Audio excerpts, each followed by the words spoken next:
Caríssimos e caríssimas, eu sou o Daniel Nonato e hoje eu começo o nosso encontro com esse ritmo. Eu não o adoro pelo que ele faz, eu o adoro pelo que ele é.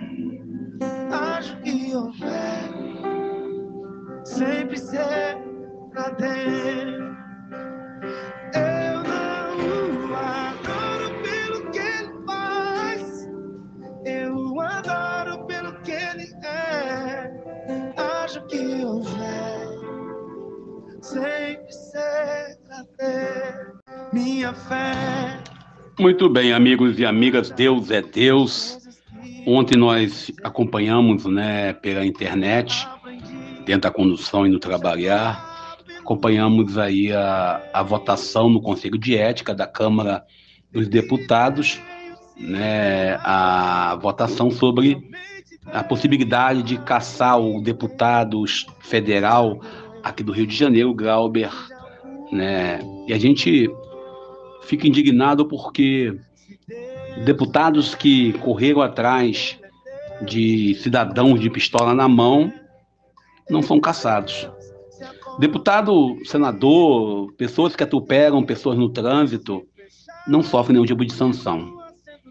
Eu reconheço que o que o Glauber fez não foi uma medida muito decente, mas foi um momento de insensatez, foi um momento que deixou ele meio irritado quando falou da mãe dele, Eu até percebo que houve excessos.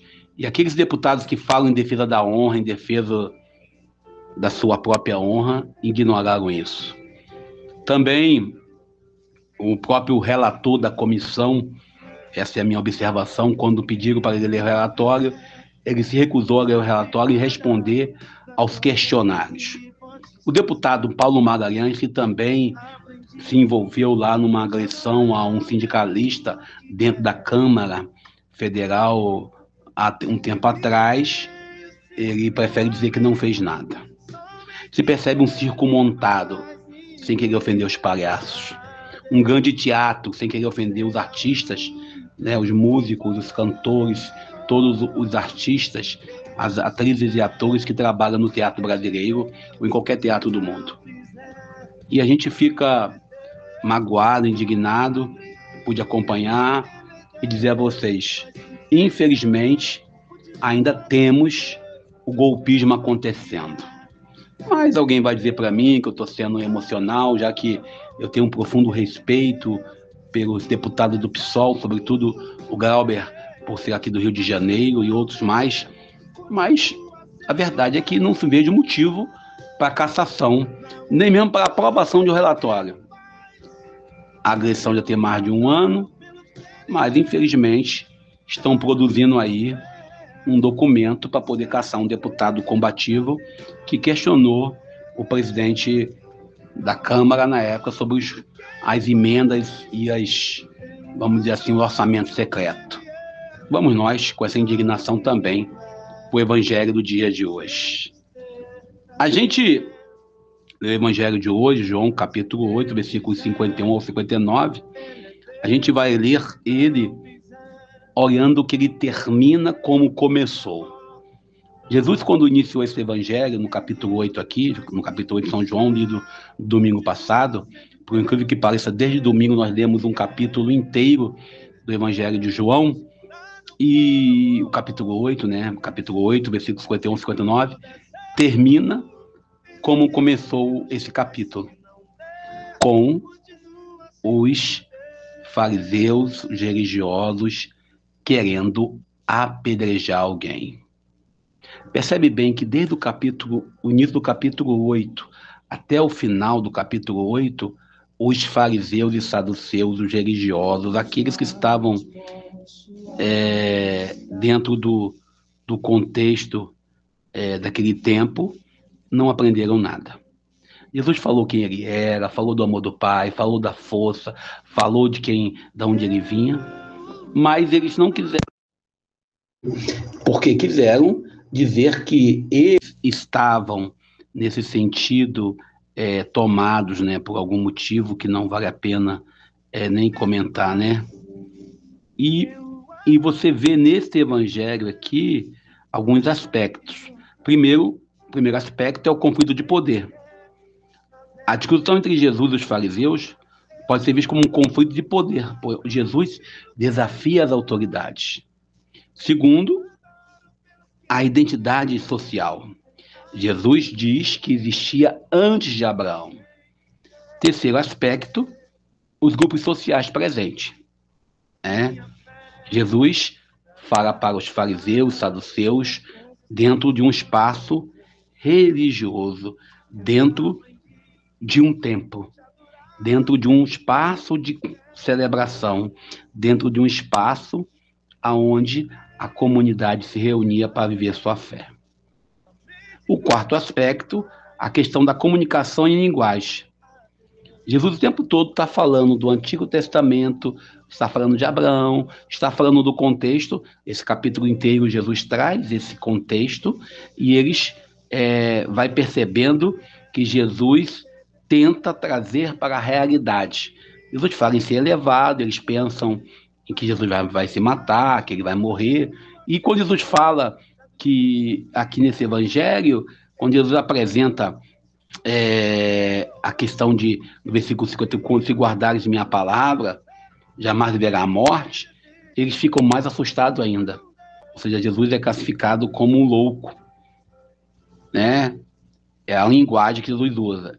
E o quinto aspecto é a desigualdade social. A passagem traz bem o aspecto dos líderes daquele contexto, os poderosos, os donos de gado e gente, aqueles que eram os doutores da religião. Ainda hoje nós temos os doutores nas igrejas, os mestres, aqueles que portam os títulos, e eu lembro algumas vezes, né, de padres, por ser católico, também pastores, por ser cristão, que impede que seja chamado pelo seu título religioso com a finalidade de garantir essa pseudo-autoridade. E aqui Jesus, quando fala que antes de Abraão existir, ele já existia, e quando ele fala eu sou, e o eu sou usado por Jesus, lembra um pouquinho o texto lá de Êxodo capítulo 3, quando Moisés pergunta, e Deus fala Yahvé, Adonai, ou Elohim, como quiser se referir ao Deus Criador, o Jeová, Javé, ele diz eu sou. E aqui é do texto de João, ele fala eu sou. Quando ele fala eu sou, pronto, acabou ferindo aí o princípio do poder religioso. Aí sim ele conseguiu a inimizade de todo. E também aqui, Jesus traz um aspecto, no sexto aspecto, Jesus traz o aspecto de mudança social. Ou seja, ele quando começa a apresentar todo um contexto de vida e morte, de ressurreição, de acreditar, de agir com, ele está causando um conflito e, com todo respeito, está gerando vamos dizer assim, uma frase que pode ser usada, ele está gerando uma confusão mental na cabeça dos religiosos.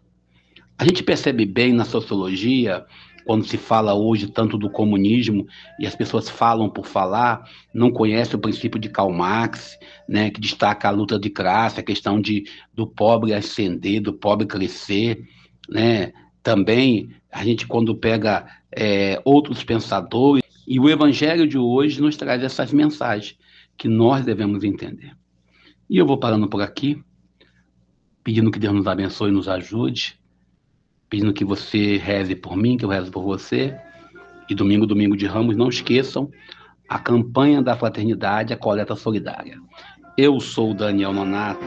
Adoro pelo que ele faz, eu adoro pelo que ele é. Acho que houver, sempre será ter. Minha fé não está firmada.